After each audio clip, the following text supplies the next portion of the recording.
प्रणम्य शिरसाणेमिं गुणरयण विभूषणं महावीरम् सम्मात्रयणनिलयम् पयडिसमुत्कीर्तनं वोच्छम्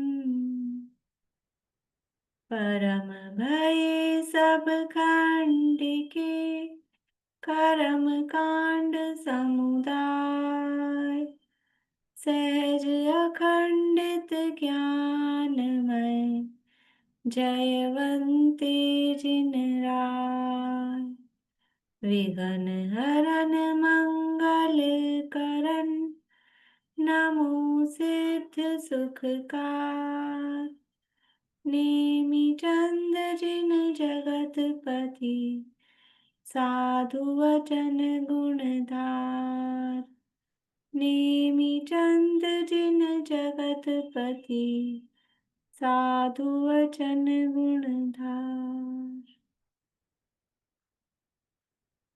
गाथा पाठ करेंगे।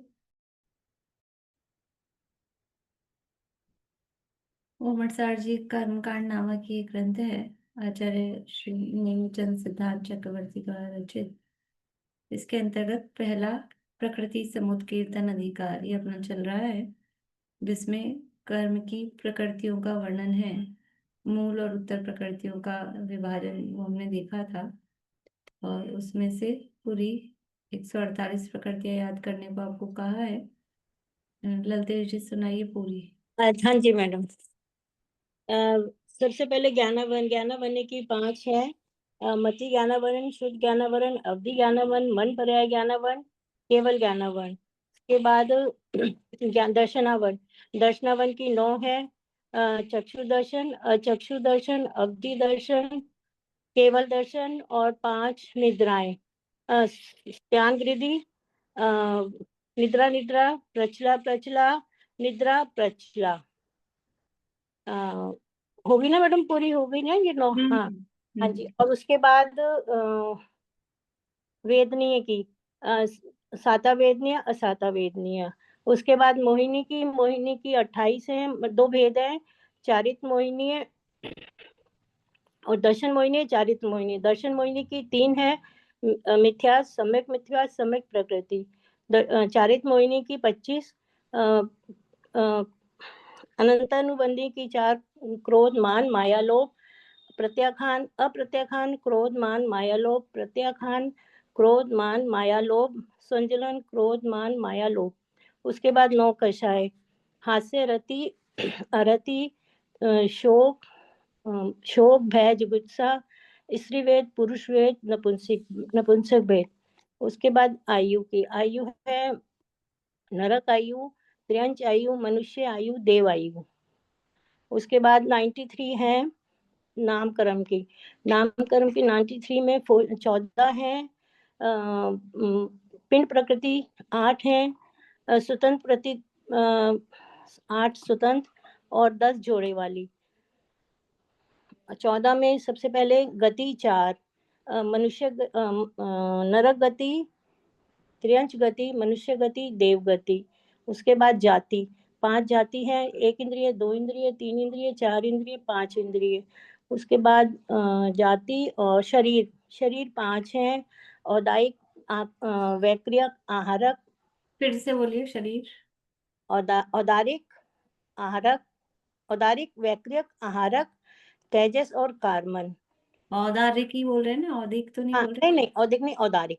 ठीक है। उसके बाद शरीर, उसके बाद बंधन, ऐसे ही 5 बंधन है, औदारिक, वैक्रियक, आहारक, तेजस और कार्मन। फिर संघात, औदारिक, आहारक, औदारिक, वैक्रियक, आहारक, तेजस और कार्मन। इसके बाद बंधन हो गया। और फिर अंगोपांग 3, औदारिक, आहार, वैक्रियक, आहारक। और फिर है जी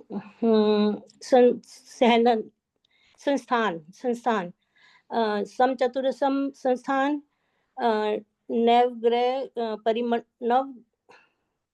नवग्रोथ परिमंडल, संस्थान,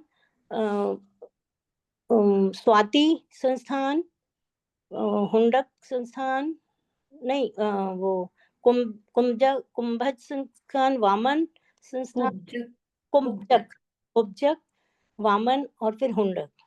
इसके बाद आरक हो गए, और ये सहनन, सहनन, सहनन 6 प्रकार के हैं जी। व्रज नराज, व्रज ऋषभ नराज सहनन, व्रज नराज सहनन, नराज सहनन, अर्ध नराज सहनन, कीलिक सहनक और असंप्राप्ता, असंप्राप्ता सपाटिका सहनन। ठीक है। उसके बाद वर्ण 5 प्रकार के, वर्ण 5 है जी।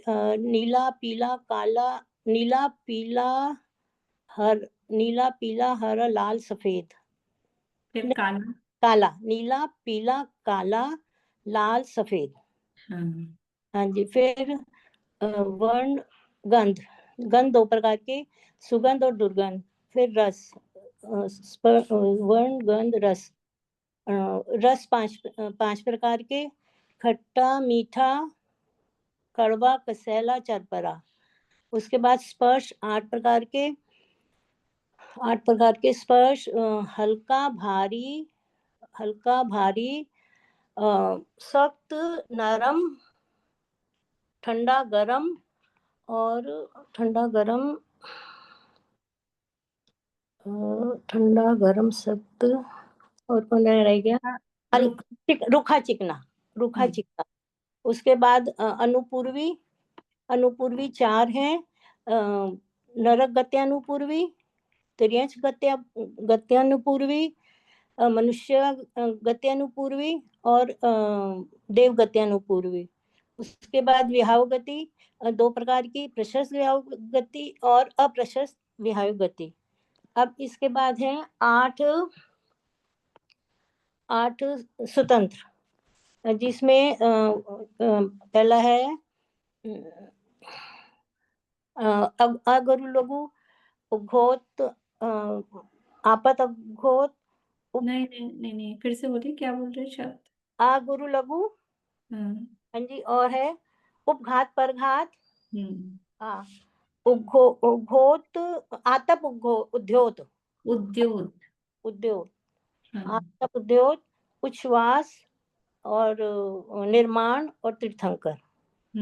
ये अब 10 जोड़े वाली, 10 जोड़े वाली है जी। आपके त्रस स्थावर, बादर सूक्ष्म, पर्याप्तक अपर्याप्तक, पर्याप्तक अपर्याप्तक, और जी प्रत्येक, साधारण, स्थिर अस्थिर, शुभ अशुभ, स्वर दुस्वर, स्वर दुस्वर, आदे अनादे, एक रह गई बीच में, सुभग। दुस्वर सुस्वर, सुभग दुर्भग। सुरभग सुरभग, आदे अनादे, यश कीर्ति अयश कीर्ति। 10 योग। अब इसके बाद वो गोत, गोत नीच गोत, उच्च गोत, अंतराय, लातराय, दातराय, भोग, भोग, उपभोग और वीर्य अंतराय। बढ़िया, बहुत अच्छा। ठीक है, ठीक है। Thank you. बढ़िया।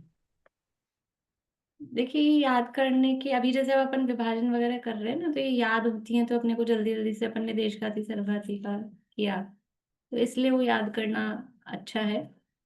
एक एक से ही सुन पाऊंगे और पूरे सुनने हैं तो, और नहीं तो देखते हैं फिर बाद में। पर याद आपको करना है, इससे कोई वो नहीं है कि मैं सुनूंगी तो ही याद करेंगे और याद करके सुना दिया तो उसके बाद भूल जाना है।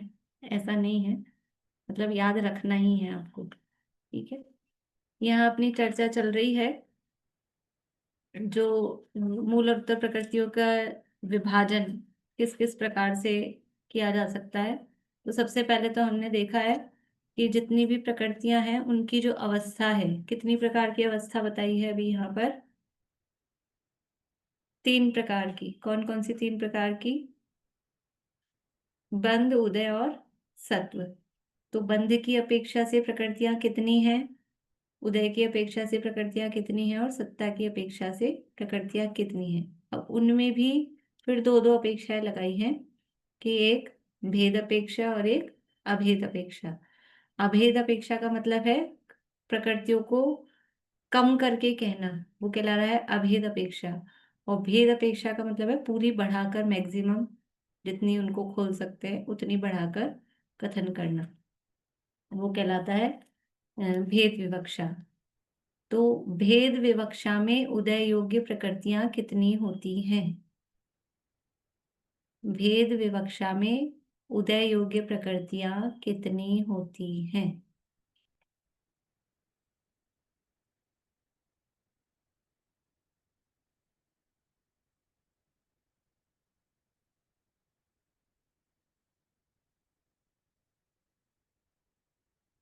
148। 148, ठीक है। भेद विवक्षा में पूरी की पूरी ही उदय योग्य है। भेद विवक्षा में बंध योग्य प्रकृतियां कितनी होती हैं? भेद विवक्षा में बंध योग्य प्रकृतियां कितनी होती हैं? 146।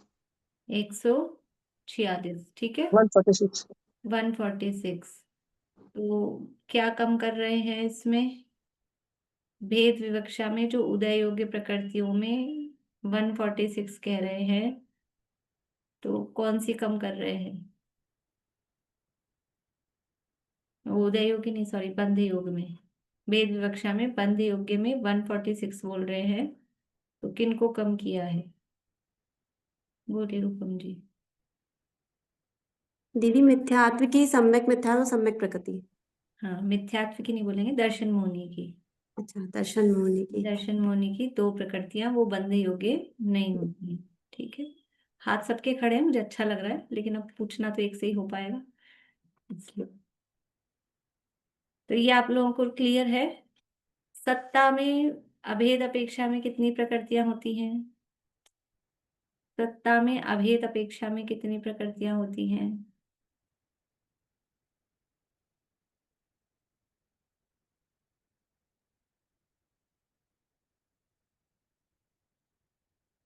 बोलिए। पूरे 148 ही आएंगे।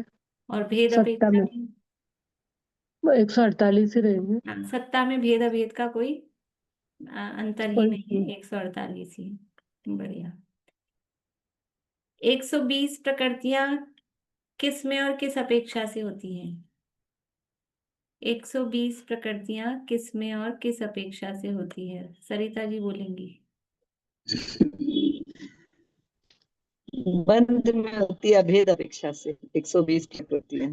बंध में भेद अपेक्षा से 120 प्रकृतियां। अभेद की अपेक्षा से 120। बढ़िया। 122 प्रकृतियां किस में होती हैं और किस अपेक्षा से होती हैं? 122।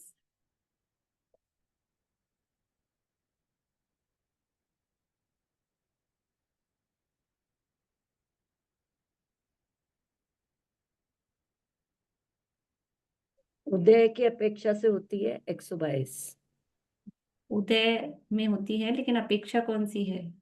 अभेद अभेद। अभेद विवक्षा में 122। ये भेद अभेद अभी याद रखना है आपको, अभी आगे भी काम आएगा, ठीक है। फिर यहाँ हमने इसके बाद में देखा था जो कर्म है, यानी घाती कर्म, उन घाती कर्मों का विभाजन हमने देखा था। कौन कौन सी अपेक्षा से देखा था? एक कहा था सर्वघाती और एक कहा था देशघाती। घाती कर्मों को दो भागों में बांटा गया, सर्वघाती और देशघाती। किसे कहते हैं सर्वघाती? सर्वघाती प्रकृति किसे कहते हैं? बोलिए शीला भाभी। जो जीव के गुणों को पूर्ण रूप से घातने में जिसका स्वभाव होता है वह सर्वघाती होती है।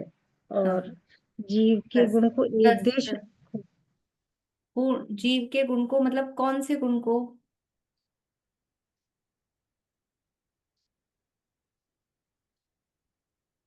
कौन से गुण को?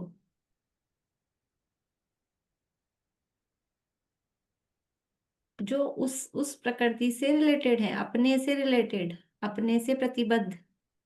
मतलब कोई भी प्रकृति है तो किसी भी गुण को घातने में निमित्त नहीं हो सकती है। अपने से प्रतिबद्ध हाँ, अपने से प्रतिबद्ध जो गुण है, के तो जो गुण है अपने से प्रतिबद्ध जीव के गुण को पूर्ण रूप से घातने में समर्थ हो या निमित्त हो, उसे वह सर्वघात। सर्वघाती प्रकृति कहते हैं। और देशघाती प्रकृति किसे कहते हैं? अपने से प्रतिबद्ध जीव के गुणों को एक देश घातने में जो निमित्त होती है। पूर्ण घातने में निमित्त नहीं होती, एक देश घातने में निमित्त होती है, उसे देशघाती प्रकृति कहते हैं। घातिया कर्मों की कुल प्रकृतियां कितनी हैं? घातिया कर्म की कुल प्रकृतियां टोटल कितनी हैं?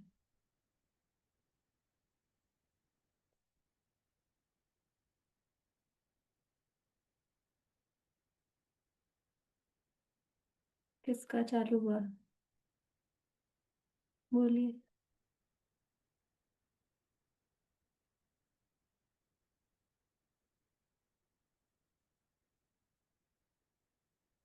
बोलिए। 47 47 घातिया कर्म की कुल प्रकृतियां हैं 47 7। ठीक है। इन 47 में से कितनी सर्वघाती हैं, कितनी देशघाती हैं? जवाब देने के लिए रेज हैंड नहीं किया करें। बोलिए प्रतीका। 21 सर्वघाती है 21 सर्वघाती हैं और और 26 देशघाती। 26 देशघाती हैं। ठीक है। याद किया आप लोगों ने कौन कौन सी सर्वघाती हैं, कौन कौन सी देशघाती हैं? अब वैसे तो आप पूरी पूरी से एक सुना देंगे, अब दूसरी तरीके से करते हैं उसी को। ठीक है। दूसरी तरीके से कैसे? कि अभी ज्ञानावरण कर्म की प्रकृतियां बोलेंगे, उनमें से कौन सी देशघाती है, कौन सी सर्वघाती है, ये बताना है। बोलिए रेणु जी, ज्ञानावरण कर्म की प्रकृतियां, केवल ज्ञानावरण की। ज्ञानावरण की 5 प्रकृतियां है। हम्म। मति ज्ञानावरण, श्रुत ज्ञानावरण, अवधि ज्ञानावरण, मनःपर्य ज्ञानावरण और केवल केवल ज्ञानावरण। उसमें जो केवल ज्ञानावरण है वो मतलब घात करती है, और 4 प्रकृतियां वो देश घाती है, और ये मतलब वो पूर्ण घाती है। केवल ज्ञानावरण सर्वघाती है, यानी ज्ञानावरण की 5 में से 4 हैं वो देशघाती हैं और 1 है सर्वघाती है। ठीक है। दर्शनावरण, दर्शनावरण में छांटना है। बोलिए रजनी जी। दर्शनावरण की कुल 9 प्रकृतियां हैं। चक्षु दर्शनावरण, अचक्षु दर्शनावरण, बताते भी जाइए, मतलब इकट्ठ की कौन सी वो है। अवधि दर्शनावरण, ये 3 तो वो है देशघाती। और केवल दर्शनावरण और 5 निद्रा, स्त्यानगृद्धि, निद्रा निद्रा, प्रचला प्रचला, निद्रा और प्रचला, ये सर्वघाती हैं। बढ़िया। दर्शनावरण की 9 में से 6 वो सर्वघाती हैं, 5 निद्राएं और केवल दर्शनावरण, और 1 है 3 है वो देशघाती है, चक्षु दर्शनावरण, अचक्षु दर्शनावरण और अवधि दर्शनावरण। मोहनीय कर्म में, मोहनीय कर्म में बताना है। दर्शन मोहनी की बताइए बस। दर्शन मोहिनी में एक है मिथ्यात्व, जो है वो है, नहीं, 2 मिथ्यात्व और सम्यक मिथ्यात्व, ये है सर्वघाती, और सम्यक प्रकृति है देशघाती। बढ़िया। दर्शन मोहनी में 2 प्रकृतियां सर्वघाती हैं, 3 में से 2। अभी समझो कि इसलिए कहते हैं ना, सबसे ज्यादा कौन सा कर्म है जो हमारा घातक है, दुखदाई है। ये 3 प्रकृतियां हैं, 3 में से 2 सर्वघाती हैं, पूरा पूरा उस गुण को ढक देती है, घात करती है। और 1 है सम्यक प्रकृति, वो देशघाती है। चारित्र मोहनीय में, चारित्र मोहनीय में कौन सी देशघाती है, कौन सी सर्वघाती है? बोलिए विनीता आंटी। चारित्र मोहनी में अनंतानंदी क्रोधमान माया लोभ, अप्रत्याख्यान क्रोधमान माया लोभ, प्रत्याख्यान क्रोधमान माया लोभ, ये 12 ये वो सर्वघाती प्रकृति है। और संजुवन की क्रोध मान माया लोभ ये देश घाती है।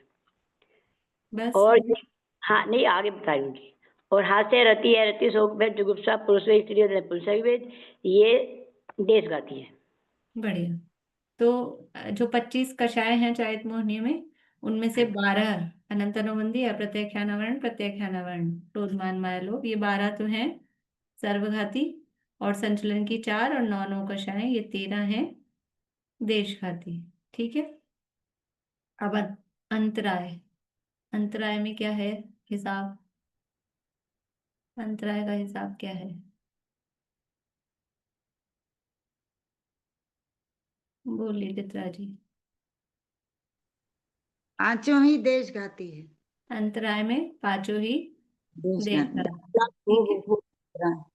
इस तरह से ये, इस तरह मतलब ऐसे भी अब अपने को प्रकृतियां याद हैं तो उस आधार पे भी देख सकते हैं। और पूरी की पूरी अब कौन सी सर्वघाती हैं वो भी मैं सुनूंगी आपसे आगे पीछे कभी भी, कि 21 कौन सी हैं सर्वघाती, 26 कौन सी हैं देशघाती। तो इस तरह से अपने को अब वो प्रकृतियों के नाम याद हैं तो रटने की जरूरत नहीं है, उनका स्वभाव पता है तो किसी को रटना पड़ा, ऐसे ही समझ में आता है। इसलिए थोड़ा बहुत ये शुरू में कुछ चीजें याद कर लेंगे तो वो सरल हो जाएगी फिर चीजें। इसी तरह से आगे भी और करेंगे तो जब ये चीजें याद होगी तो आसान हो जाएगा, रटना नहीं पड़ेगा। बोलिए। मैं ये 2 गाथा सुनाना चाहती हूँ, 39 और 40। बोलिए। केवल नानावरणम दंसण छक्कम दंसण छक्कम कसाय बारसयम मिच्छम च सौवधानी सम्मामिच्छम अबंधम मी पिलानावरण चौकम तीदंसणम तीदंसणम सम्मगम च संजलनम नवनो कसाय भीखम 26 देश घादीवो। देखिए इस तरह से ये अपने देशघाती और सर्वघाती के ये विभाजन की चर्चा अपनी हुई थी। अब यहाँ कुछ जो दिया है आगे विशेष ये पढ़ लेते हैं। और जीव के गुणों का घात, पेज नंबर है 57 अपने गोमटसार कर्मकांड में जो अपने पास है। जीव के गुणों का घात घातिया कर्म करते हैं, इसलिए सर्वघाती और देशघाती ये भेद घातिया कर्म में ही होते हैं। ठीक है, ये ध्यान है। अब आपको ये पूछा जाए अघातिया कर्मों में कितनी प्रकृतियां देशघाती हैं और कितनी सर्वघाती हैं, अभी तो जस्ट पढ़ा ही है। बाद में पूछा जाए अघातिया कर्मों में कितनी देशघाती कितनी सर्वघाती हैं, अघातिया में, तो अघातिया में वो नाम ही क्या है उनका, अघाती। तो फिर देशघाती सर्वघाती ये विभाजन उसमें कैसे कर सकते हैं? तो ये जो देशघाती सर्वघाती का विभाजन है वो केवल घातिया कर्मों में ही होता है। जिसका उदय होने पर जीव का गुण सर्वथा प्रकट न हो वह सर्वघाती प्रकृति प्रकृति है। जिसका उदय होने पर भी जीव का गुण आंशिक प्रकट हो वह देशघाती प्रकृति है। फिर ये विभाजन किया है, ये अपना हो गया है। इसके बाद में इसमें किसी को कुछ पूछना तो नहीं है सर्वघाती देशघाती में? बोलिए प्रदीप। मैम एक I don't know silly question है क्या, बट मुझे एक थोड़ा सा डाउट ये लग रहा है कि जैसे निद्रा है तो वो जैसे बहुत लाइट वाली जो निद्रा है प्रचला या निद्रा, तो वो थोड़े टाइम के लिए सो गया फिर उठ गया, तो वो सर्वघाती वाली कैटेगरी में मतलब क्यों चला गया? मतलब उसको वैसे तो आइडिया है क्या चीजें, अगर वो सो गया तो भी वो सर्वघाती कैसे हुआ? मतलब ये हमने जो कैटेगराइजेशन करा है ना, मतलब ठीक है ये करा है, बट हमने ये ऐसा ऐसा क्यों ये उस कैटेगरी में जाता है? देखो निद्रा को अपन ने देखा था कि जो निद्राओं का जघन्य काल कितना था, कम से कम उदय में आ रही हैं तो जघन्य अंतर्मुहूर्त वाला भी एक समय, एक समय। एक समय था जघन्य काल। देखना आप लोगों ने लिखे होंगे, हम्म, निकाली जघन्य काल लिखा है। और ये भी कहा है कि ये कंटिन्यू उदय में आए ही, मतलब इनका उदय हो ही, ये भी जरूरी नहीं है। है ना। तो खैर उदय नहीं हो वो तो बात नहीं, लेकिन जिस समय निद्रा का उदय है उस समय वो दर्शन गुण का पूरा घात करती है। अब वो हमको समझ लो, आप जो कह रहे हैं ना कि प्रचला है, वो एकदम हल्की वाली निद्रा है, उस समय तो गाथा में लिखा है ईसम ईसम जानदी, थोड़ा थोड़ा जानता भी है, लेकिन वो थोड़ा थोड़ा जो जान रहा है वो मतलब उसका उदय जब है तब नहीं जान रहा है, लेकिन वो उदय और फिर उसका अनुदय, उदय का अभाव वो इतना मतलब फास्ट चलता है कि वो ऐसा लगता है कि उस नींद में जान रहा है। लेकिन जिस समय नींद का उदय है उस समय वो दर्शन गुण का घात पूरा होता है, इसलिए उसको सर्वघाती प्रकृति कहा है। उस समय जीव सामान्य अवलोकन यानी तो जानता है, तो ज्ञान गुण काम कर रहा है, लेकिन उस समय वो दर्शनोपयोग का घात उस समय हो रहा है। ठीक है, मतलब उस मोमेंट पे वो कुछ भी समझने की स्थिति में नहीं है, इसलिए उसको अपन सर्वघाती कह रहे हैं। हाँ हाँ, मतलब क्योंकि निद्रा का काम है दर्शन गुण का घात करना, और दर्शन गुण का घात उस समय उससे हो रहा है। जब बड़ी निद्राएं हैं तब तो समझ आ ही रहा है, उसमें तो दिक्कत ही नहीं होती। हल्की निद्राओं में वही क्वेश्चन उठता है, और उसमें भी प्रचला में, क्योंकि गाथा में ही दिया है थोड़ा थोड़ा जानता है थोड़ा थोड़ा सोता है। वो क्योंकि वो कहता है कि प्रवचन में भी है तो थोड़ा सो जाता है, फिर उसको उठ के हाँ, वापस कैच भी कर लेता है, तो लेकिन वो उस समय वो सामान्य अवलोकन रूप जो जीव का दर्शनोपयोग है वो नहीं हो पाता है। जितनी अब वो है कि वो बहुत कम कम देर के लिए होती है ना, इसलिए पकड़ में नहीं आती है, तो वो जितनी भी समय के लिए वो उदय आया है उतनी देर वो दर्शनोपयोग का घात होता है। ठीक है। बोलिए बबीता जी। अपने से प्रतिबद्ध जीव के गुण क्या, मतलब इसका माने क्या अपने हुआ? से प्रतिबद्ध का मतलब बताया था उस दिन भी, कि वो जिस कर्म की बात चल रही है उस कर्म से रिलेटेड, प्रतिबद्ध का मतलब है उससे रिलेटेड, उससे संबंधित। तो जिस कर्म की ज्ञानावरण कर्म की बात चल रही है तो कौन से गुण का घात कर सकता है वो ज्ञानावरण कर्म। ज्ञानावरण कर्म दर्शन गुण का घात नहीं कर सकता है, दर्शनावरण कर्म ज्ञान गुण का घात नहीं कर सकता है। ज्ञानावरण किस पर आवरण डालेगा, तो वो ज्ञान पर ही आवरण डालेगा। ज्ञानावरण। यह है अपने से प्रतिबद्ध। तो वो अपने से जो प्रतिबद्ध गुण है उसका पूरा घात कर दे, पूरा आवरण डाल दे तो सर्वघाती है, और पूरा आवरण नहीं डाल पाए तो देशघाती है। और दूसरी परिभाषा भी दी स्लाइड में, कि जिस कर्म का उदय होने पर भी वो आंशिक उस प्रकट रहे, अभी अभी जो अपन ने स्लाइड पढ़ी ना, कि उस कर्म का उदय होने पर भी उसमें आंशिक गुण प्रकट रहे। देर जाती ये अभी जो स्लाइड पढ़ी ना, जिसका उदय इसका होने पर भी उदय जीव का गुण सर्वथा प्रकट न हो वह सर्वघाती है, और जिसका उदय होने पर भी जीव का गुण आंशिक प्रकट हो वह देशघाती है। तो अपने से प्रतिबद्ध का मतलब है जिस गुण से रिलेटेड वो जिसका कर्म है वो जो अपने से प्रतिबद्ध। अपने का मतलब यहाँ पर उस कर्म से, अपने का मतलब उस अपन कर्म से, जीव नहीं, अपने आप के लिए। अपना मतलब उस कर्म से प्रतिबद्ध, उस कर्म से संबंधित। बोलिए चित्रा जी। ये जो आप देशघाती का बोल रहे हैं इसका एक तो उदाहरण देके बताइए ना, दे एक देश कैसे ये रहे? सारे तो उदाहरण दिए ना अभी, ये जो 26 प्रकृतियों के उदाहरण है, कि अभी मति ज्ञानावरण कर्म का उदय होता है तो मति ज्ञानावरण कर्म मति ज्ञान का पूरा घात नहीं कर सकता है, कुछ ना कुछ मति ज्ञान प्रकट होता है। शुद्ध अच्छा, ज्ञानावरण कर्म का उदय है तो पूरा का पूरा घात नहीं होगा, कुछ ना कुछ शुद्ध ज्ञान प्रकट होगा, ऐसा। वो एक देश आंशिक। बोलिए आशा आंटी। मैंने या तो पता नहीं गलत लिखा है या मैं उसका भाव भूल गई। तीन बड़ी निद्रा का उत्कृष्ट अंतर साधिक 33 सागर है। हाँ, तीन बड़ी निद्रा वहां देवों और नारकियों में नहीं होती है ना। देव और नारकियों की अपेक्षा। हाँ, इसलिए वो उसका उत्कृष्ट अंतर लिखा। बोलिए रजनी जी। जैसे सामान्य अवलोकन के बाद होता है ज्ञान, तो फिर जब सामान्य अवलोकन नहीं हो रहा तो फिर ज्ञान कैसे हो रहा है प्रचला में? नहीं, सामान्य अवलोकन के बाद ज्ञान होता है वो मतलब एक सामान्य इनिशियल स्टेज पे सिखाने के लिए ऐसा होता है। ज्ञानोपयोग पूर्वक भी ज्ञानोपयोग होता है, ज्ञानोपयोग पूर्वक भी ज्ञानोपयोग चलता है। शुद्ध ज्ञान के पहले कौन सा दर्शनोपयोग होता है? मति वाला ही होता है उसमें। दर्शनोपयोग की अब स्वरूप पता है? चक्षु दर्शन किसे कहते हैं, चक्षु दर्शन किसे कहते हैं? हाँ। बोलिए। चक्षु ज्ञान से पहले चक्षु ज्ञान से पहले जो दर्शन होता है उसे चक्षु। हाँ, और चक्षु ज्ञान कौन सी इंद्रिय से होता है? कौन से ज्ञान से हो रहा है चक्षु ज्ञान, मतलब कौन सा ज्ञान? मति ज्ञान। मति ज्ञान। चक्षु इंद्रिय से होने वाले मति ज्ञान से पहले जो सामान्य अवलोकन होता है उसको चक्षु दर्शन कहते हैं।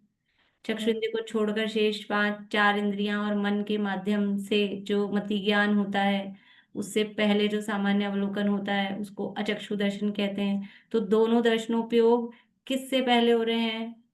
मति ज्ञान से पहले। दोनों मति ज्ञान ही आ रहे हैं ना, चक्षु इंद्रिय से मति ज्ञान हो रहा है, शेष 4 इंद्रियों से मति ज्ञान हो रहा है, उससे पहले। शुद्ध ज्ञान से पहले जो सामान्य अवलोकन होता है उसको कौन सा दर्शन कहते हैं? है कोई परिभाषा? शुद्ध ज्ञान से पहले सामान्य अवलोकन होता है ही नहीं। अवधि दर्शन अवधि ज्ञान के पहले होता है, केवल दर्शन केवल ज्ञान के पहले होता है। तो श्रुतम मति पूर्वम, शुद्ध ज्ञान मति ज्ञान पूर्वक होता है, तो उसके लिए मति ज्ञान ही दर्शनोपयोग के समान काम करता है, उस पूर्वक भी होता है। तो ये तो समझने के लिए, मतलब एक प्रक्रिया बताने के लिए का दर्शनोपयोग पूर्वक ज्ञानोपयोग होता है, ऐसा वो नहीं है। शुद्ध ज्ञान मति ज्ञान पूर्वक भी शुद्ध ज्ञान होता है, शुद्ध ज्ञान पूर्वक भी शुद्ध ज्ञान होता है, वो चलता रहता है ऐसे।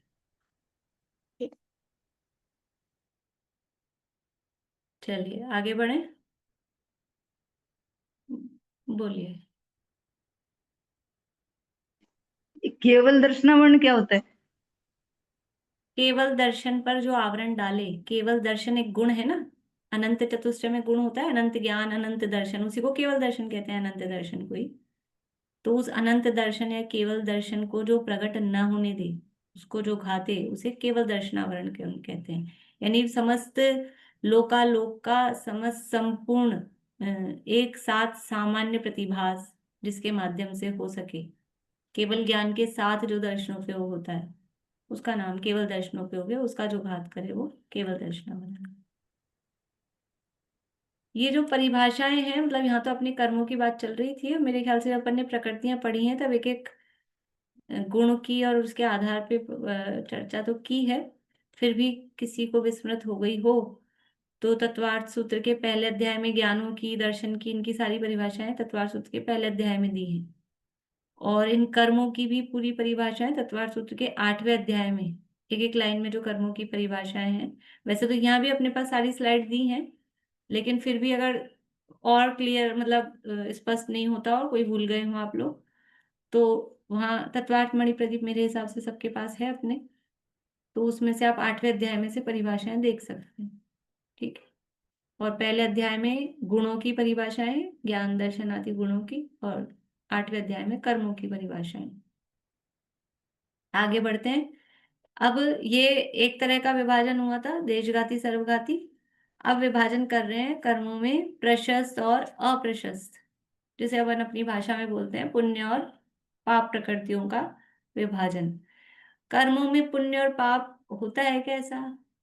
प्रशस्त और पुण्य पाप से तो इतना ही, तो प्रशस्त का मतलब क्या होता है? अच्छा।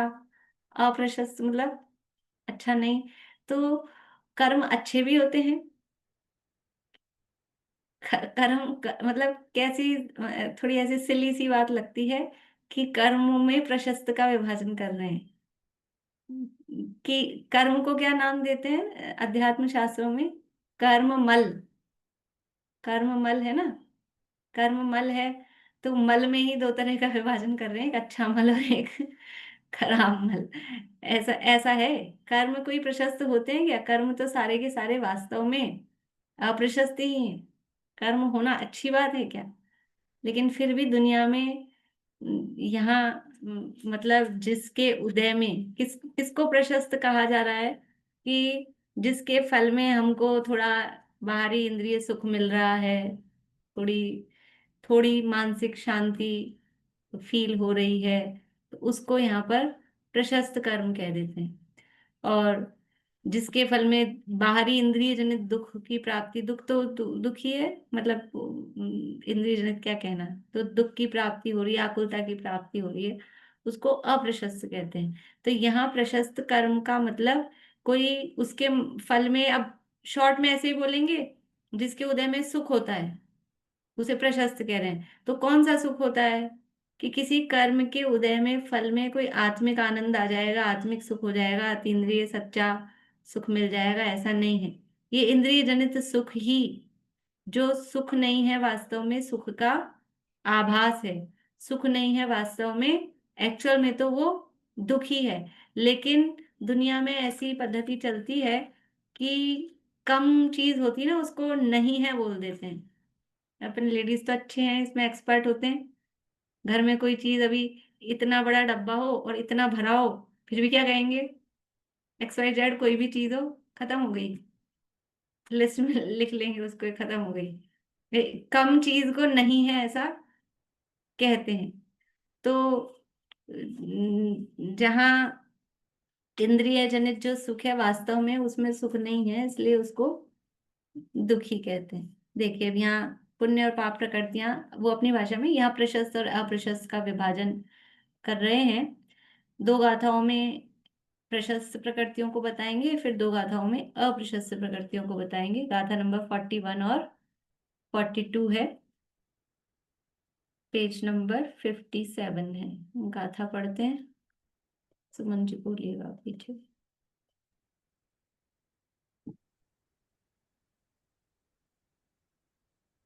सादं तिन्नेवाऊ, सादं तिन्नेवाऊ, उच्चमणरसुरदुगं च पंचिन्दी, उच्चं नरसुरदुःखं च पञ्चिन्दे, देहाबन्धनसङ्घा, देहाबन्धनसङ्घा, दङ्गोऽवङ्गायिम्बन्नचौ, डङ्गोवङ्गायिम्बन्नचौ, वर्णचौ, ठीक है, मेरे इसमें चौ।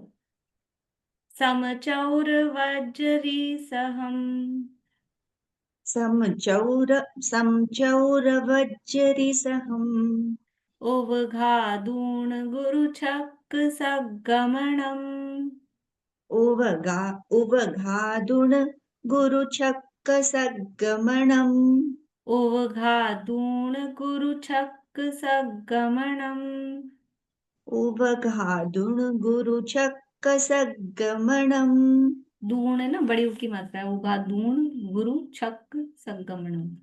10 बार 60 60, 10 बार 60 60, बादालमभेद दो सत्था, बादालमभेददो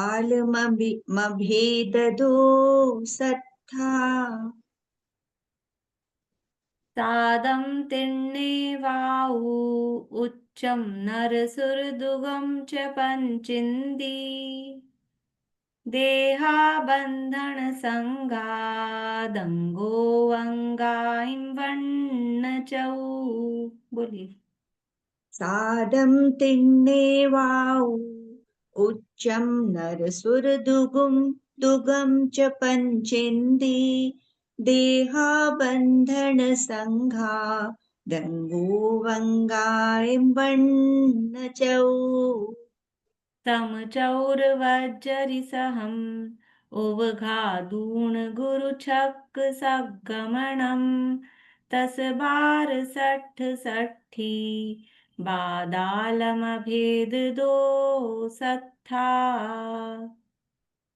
समचौरवज्जरिसहम्, उवघादूण गुरुछक्कसगमनम्, 10 बार 60 60, बादालमभेददो सत्था। देखिए क्या कह रहे हैं, सादम, सादम यानी साता, तिन्ने वाऊ, तिन्नी आऊ, तिन्नी आऊ संधि होके बनाए, तिन्ने वाऊ मतलब 3 आऊ आयु, ठीक है। सादम यानी साता वेदनी, तिन्ने तिन्नी आऊ यानी तिन्ने वाऊ वो है 3 आयु। फिर कह रहे हैं उच्चम, उच्चम क्या है, उच्च गोत्र। पंचिंदी यानी पंचेंद्री, पंचेंद्री कोई कर्म है, पंचेंद्री कौन सा कर्म है,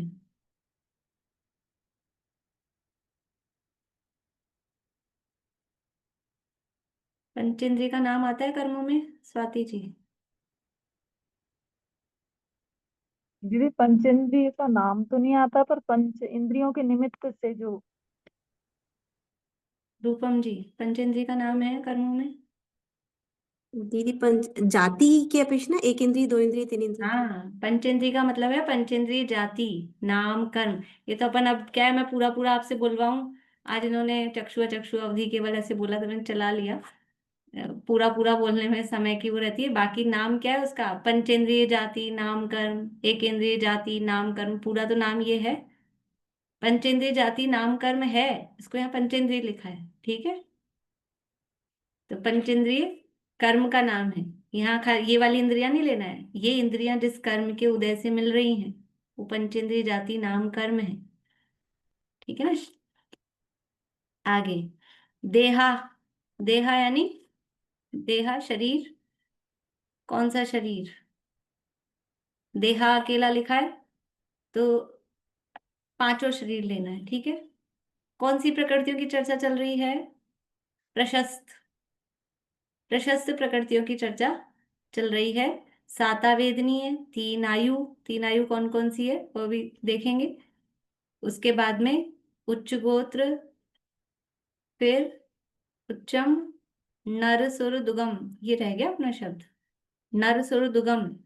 नर और यानी मनुष्य, और सुर यानी देव, दुगम यानी द्विक, यानी मनुष्य द्विक, और दुगम यानी दो दो, नर की दो और सुर की दो।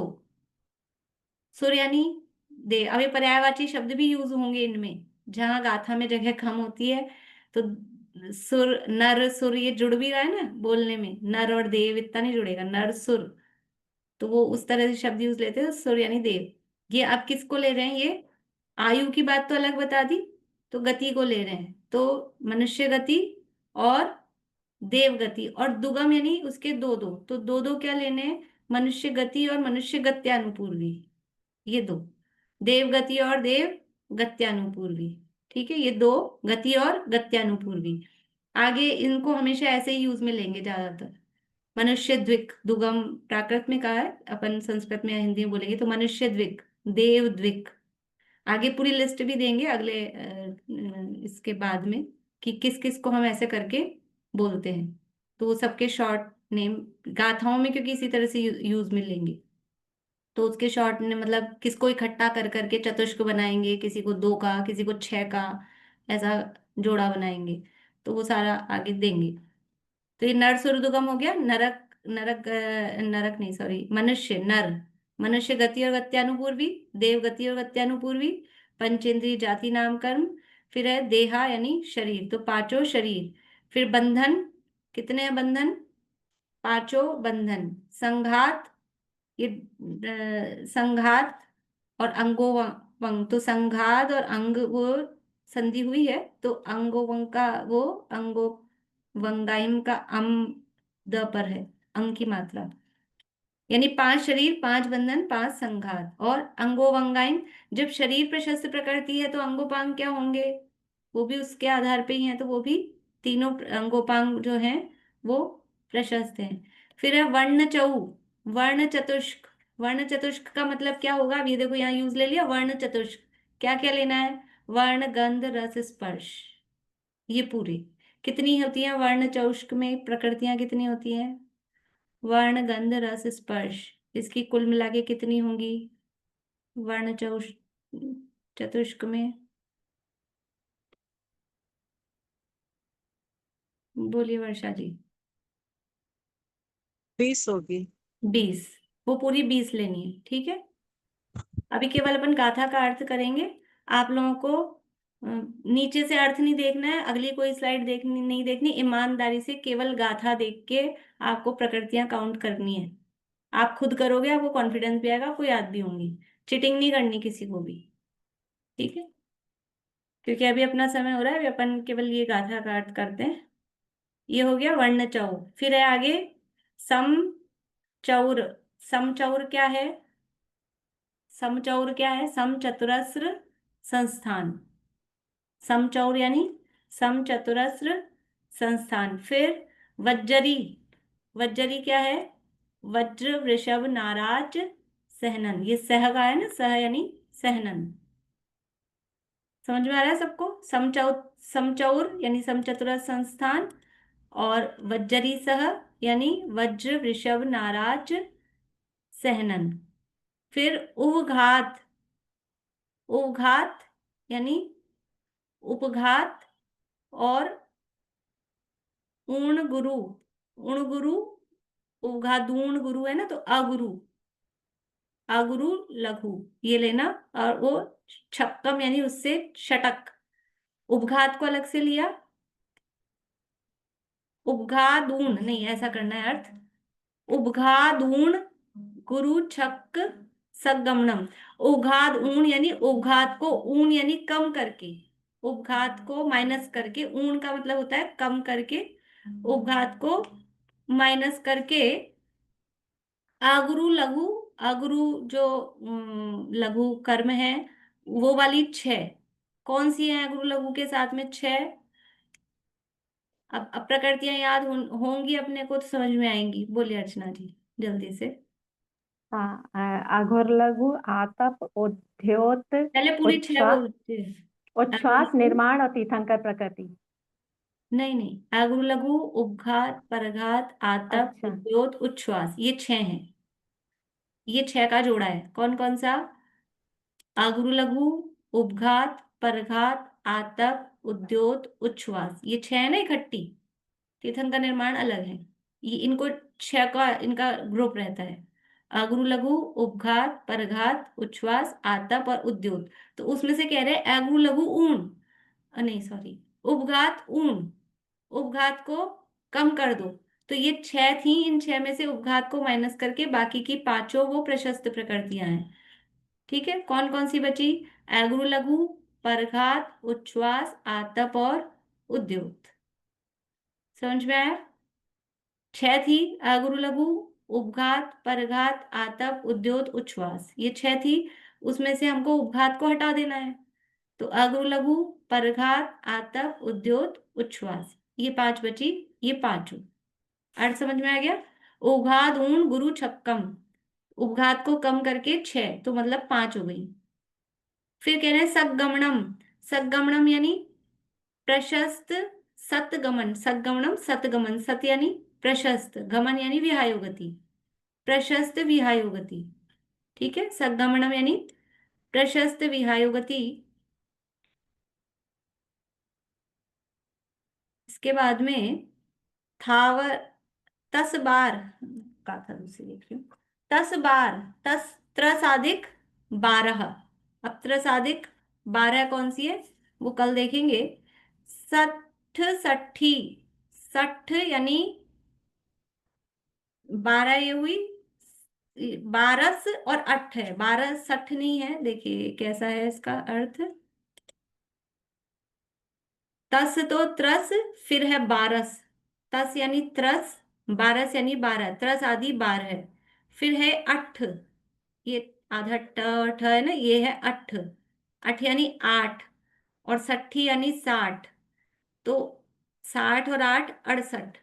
ठीक है, ये 68। बादालम, बादाल किसे कहते हैं? बा यानी 2, दाल यानी 40 यानी 42।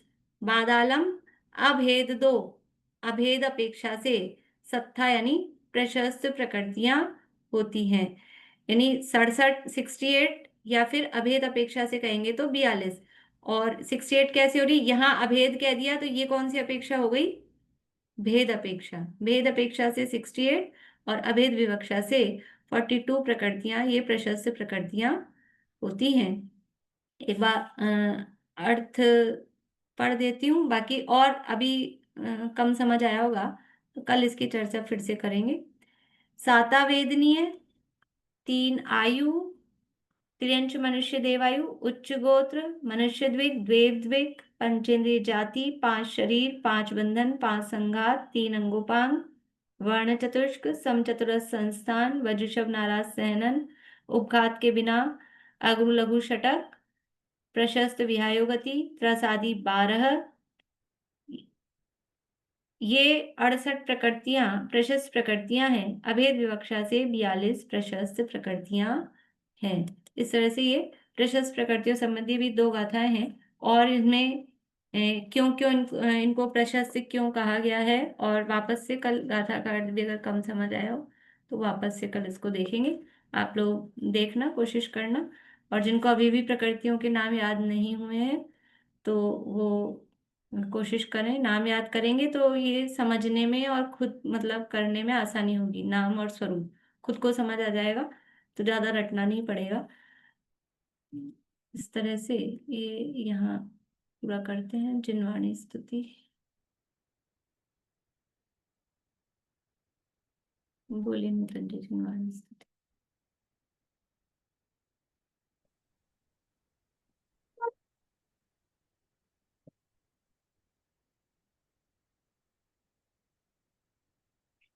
शरण कषायों के प्रसंग ही बने जहाँ, मोही जनों के संग में सुख शांतियों कहाँ।